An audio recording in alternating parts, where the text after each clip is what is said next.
The Lantern Festival adventure in the heart of San Francisco's Chinatown, the Lee family was buzzing with excitement. The annual Lantern Festival was just around the corner, and this year was extra special. The Lees were a Chinese-American family who cherished their heritage, blending traditions from both cultures. Mr. and Mrs. Lee, their 10-year-old son Ethan, and their 8-year-old daughter Mia had been preparing for weeks. Red and gold decorations adorned their home, paper lanterns hung from the ceiling, and the scent of homemade dumplings filled the air. This year, the festival was even more meaningful because Grandma and Grandpa Lee had flown in from Shanghai to celebrate with them. Grandpa Lee was a storyteller, known for his tales of ancient legends and magical adventures. Mia, with her wild imagination and love for art, always hung on his every word. Ethan, on the other hand, was a practical thinker who loved solving puzzles and figuring out how things worked. Together, the siblings made a perfect pair, one dreaming up adventures, the other figuring out how to make them happen. As the family worked together to prepare for the festival, Mia wandered up to the attic to search for more decorations. Among the old boxes and dusty trinkets, she spotted something unusual, a lantern unlike any she had ever seen. It was made of delicate red silk, embroidered with golden dragons and phoenixes that seemed to shimmer in the dim light. The lantern felt warm to the touch, and when Mia held it up, she swore she saw a faint glow coming from within. "Look what I found!" Mia called out, running downstairs to show her family. Grandpa Lee's eyes widened as he examined the lantern. "This is no ordinary lantern," he said, his voice filled with wonder. "This is the Dragon's Breath Lantern. It's said to be magical, passed down through generations. Legend has it that if you light it during the Lantern Festival, it can transport you to a magical world where the boundaries between reality and imagination blur."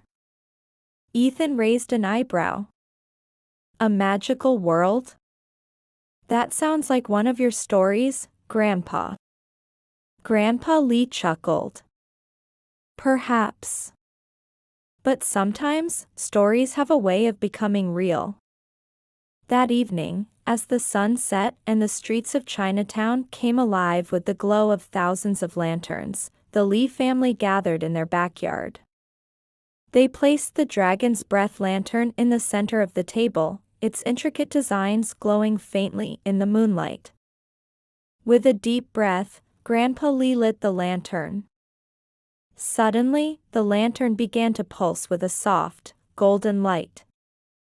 The air around them shimmered, and before they knew it, the Lees were no longer in their backyard. They found themselves standing in a breathtaking world, a place where lanterns floated in the sky like stars, rivers glowed with bioluminescent light, and the trees whispered secrets in the wind. "Where are we?" Mia whispered, her eyes wide with wonder. "This is the land of lanterns," Grandpa Lee explained. "A place where the magic of the Lantern Festival comes to life." As they explored, they encountered talking animals, a wise old panda named Bao who spoke in riddles, a mischievous fox named Ling who loved playing pranks, and a graceful crane named Mei who guided them through the glowing forest. The animals explained that the Land of Lanterns was in danger. The Great Lantern, the source of all magic in the land, was fading, and without it, the festival would never be the same. The Lees knew they had to help. With Ethan's problem-solving skills and Mia's creativity, they worked together to solve the riddles and challenges that stood in their way. They crossed a bridge made of light, solved a puzzle involving the constellations, and even painted a mural that brought color back to a fading part of the forest. Finally, they reached the Great Lantern, a massive, glowing orb suspended in the air. It was dim, its light flickering weakly. Mia had an idea. She took out a small paintbrush she always carried and began to paint the lantern with vibrant colors, inspired by the beauty of the land of lanterns.